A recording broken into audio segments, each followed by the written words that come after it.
திராவிடர் கட்சிகள் அயோக்கியர்கள், திருடர்கள் அப்படின்னு சொல்லிட்டு பாருள்ள வரையில் இவர்களுடன் நாங்கள் பழக மாட்டோம் அப்படின்லாம் சொல்லிட்டு ஓடி போய் மாம்பழத்தை கையில கொடுத்துட்டாங்க.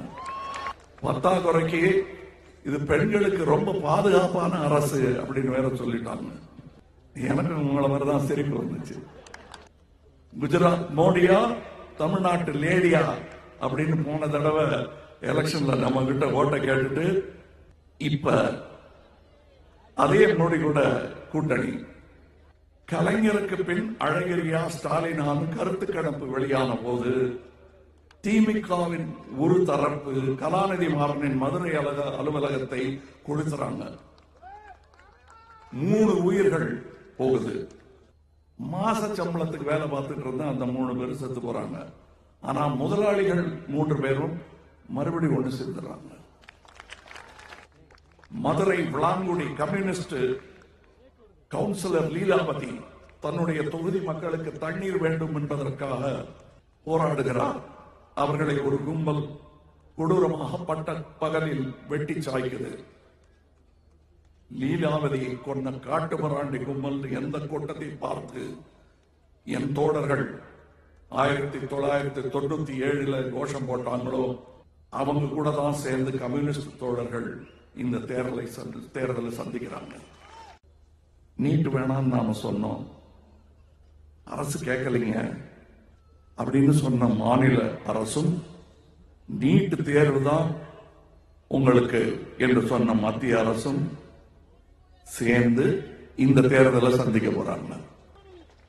ஈழத்துல தமிழ அழிஞ்சா பரவாயில்லன்னு அனுமதிச்சு வேடிக்கை பார்த்தவங்க மறுபடியும் ஒரே கூட்டணிக்குள்ள இந்த தேர்தலை சந்திக்கிறாங்க. ஆனா அவங்களோட தேர்தல் அறிக்கையில அந்த 7 பேரோட விடுதலையை பத்தி பேசுறாங்க. கச்சத்தீவை யார் தாரவாத்து கொடுத்ததுன்னு 2 பேரும் ஒருத்தர் திட்டிக்கிறாங்க. ஒவ்வொரு தேர்தல் அறிக்கையிலையும் அந்த கச்சத்தீவு இடம்பெறும். நதிநீர் இணைப்பு, விவசாயிகள் வாழ்வாதாரம், தமிழக மீனவ நலன், இலங்கை ராணுவத்திடமிருந்து பாதுகாப்பு, சேது சமுத்திர திட்டம், இதெல்லாம் இன்னும் எத்தனை தேதிக்கு தேர்தல் அறிக்கைகள் வருமோ தெரியாது.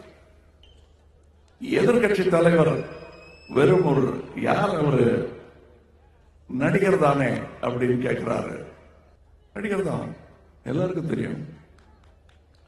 நேர்மையான நடிகன், வருமான வரி பாக்கி இல்லாமல் கட்டும் நடிகன், மக்களுக்கு நல்லது மட்டுமே நடக்க வேண்டும் என்று நினைக்கும் நடிகன். இவர் யாரு அப்படின்னு என்ன கேட்கிற உங்களை நான் பதிலுக்கு கேட்டா நீங்க யாரு தெரியும் என்ன சொல்லுவீங்க? நான் அப்பாவோட மகன். நடிகன் மேல என்ன உங்களுக்கு கோபம்? நடிகர் தான் என்ன தப்பு? ஓ புரிஞ்சுது.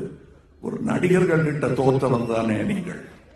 பல வருடங்கள் வனவாசத்தில் உங்களை அனுப்பி வைத்ததே ஒரு நடிகர் தானே. இங்க இன்னொரு நடிகன் சட்டசபைக்கு வந்துடுவானோங்கிற பயம்.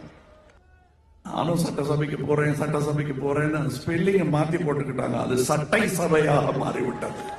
பல பேர் சட்ட கிளியினர். என் உயிரினும் மேலான அன்பு உடன்பிறப்புகளே, செய்வீர்களா? நீங்கள் செய்வீர்களா? அத்தனை கட்சி கூவி அழைச்சு இன்னைக்கு கூட்டணி சேர்த்திட்டு இருக்கிறாங்க. யுத்தம் செய்ய மாட்டேன்னு போயிட்டேன்னு சொன்ன கோவலைன்னு சொல்லுவாங்க. आप में से किसी ने कहा था कि Rafale CEO has said people of Tamil Nadu are remarkable. தேர்தல் திருவிழா 2019 6 பக்க எக்ஸ்க்ளூசிவ் தேர்தல் செய்திகள். தினமலர் நாளிதழில் தினமும் சில செய்திகள், சில படங்கள், சில தகவல்கள். தினமலர் நாளிதழில் மட்டுமே. தினமலர், உண்மையின் உரைக்கல்.